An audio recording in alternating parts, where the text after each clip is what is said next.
it rolling. So, first of all, I was just looking at the quote from Marianne Williamson. She once said of you, she once said of you that the light he sheds is like a meteor burst across the inner sky. And having seen you talk last night, I can see why she would have said this. Very generous of her, yes. And I'm just wondering, from what your perspective, Andrew Harvey, what is the key message that you would give to those living on the planet today? My message is very simple. We're in a massive world crisis. Everything is dying around us, but there's a great birth trying to take place also, and that birth is visible. And in order to help that birth really be born, millions and millions of us need now to become what I call sacred activists, people with deep spiritual practices who put what they learn in meditation and in prayer into urgent, wise, radical action.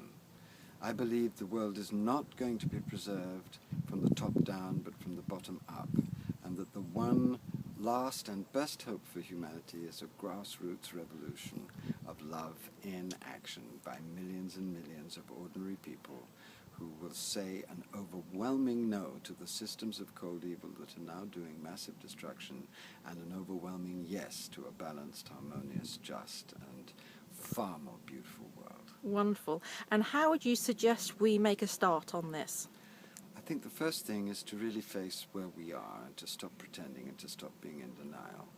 And the second thing is to realize that we really have to put love into action if it's real love.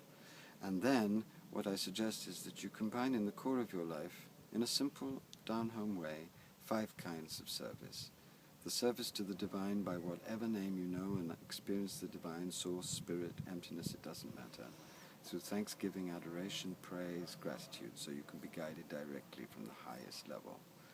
The second kind of service is service to yourself, and that means truly looking after your physical body, truly doing simple forms of sacred practice that attune you to the absolute, and truly doing shadow work, because we have to be aware of the darkness in ourselves if we're going to help heal it in the world. The third kind of service is service to all beings, gay, straight, male, female, Hindu, Christian, all beings, especially now animals who are in danger of being genocided by our cruelty. The fourth kind of service is service to your local community with a global perspective.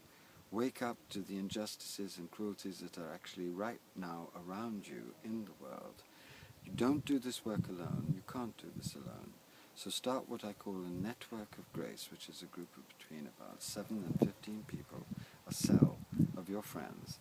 Feast together, laugh together, pray together, get together, and decide what you together can do in your local community to create a lot of radioactive mischief and thoroughly enjoy upsetting the system and bringing in a new one.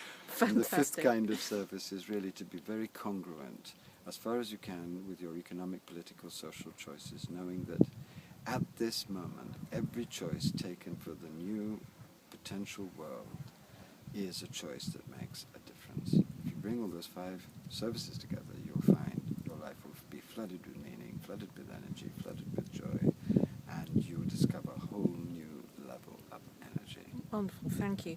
And you speak a lot, well, you spoke a lot last night about love and passion. Yes. What do you see as the role of passion for you in all of this? I think the divine has 2 main aspects. It, of course, has many, many, many aspects, but one is great peace, the great peace of knowing that you are in your depths eternal. But the other is this great passion of compassion that you could call the motherhood of God. And what everybody needs to do, I believe, is to fuse together the great peace with the great passion inside themselves. What passion does is give us at this high level, and it's not emotional passion, it's not theatrical passion, it's not angry passion, it's divine passion from the depths of one's heart. What this kind of passion gives is enormous energy. We're in a terrible situation, we need to get going. What we need is energy, and the passion of the Divine Mother for life, for relationship, for sacred union, for sacred evolution. That is the passion that we all need to fire ourselves up with. Wonderful. To get the work done. Thank you. And I know that you spent quite much of your time translating Rumi, and Yes. on the Little White Feather site, which is and the Facebook page, we seem to quote Rumi a lot. And I was just wondering if you could share with us what's so dear to you about Rumi, or even share one of his favourite poems that you. Or Well, I think this is a perfect place to end, because for me, Rumi is the voice of this birth. And I think the return of Rumi at this time is not a coincidence, because Rumi is somebody who lived through a great death and was resurrected into a wholly new kind of divine human life. And what he's saying to all of us, of all kinds, all religions, is go through the death so that you can reborn in the divine truth. And his poetry is the most encouraging.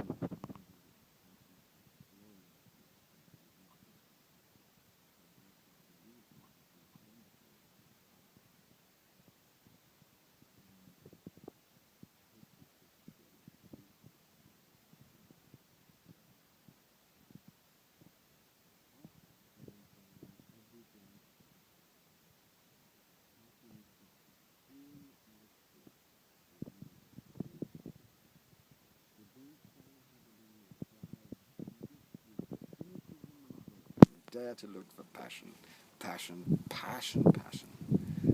Futile solutions deceive the force of passion. They are marshy and stagnant waters that cannot feed your thirst. So run, run, my friends, from all false solutions. Let divine passion triumph.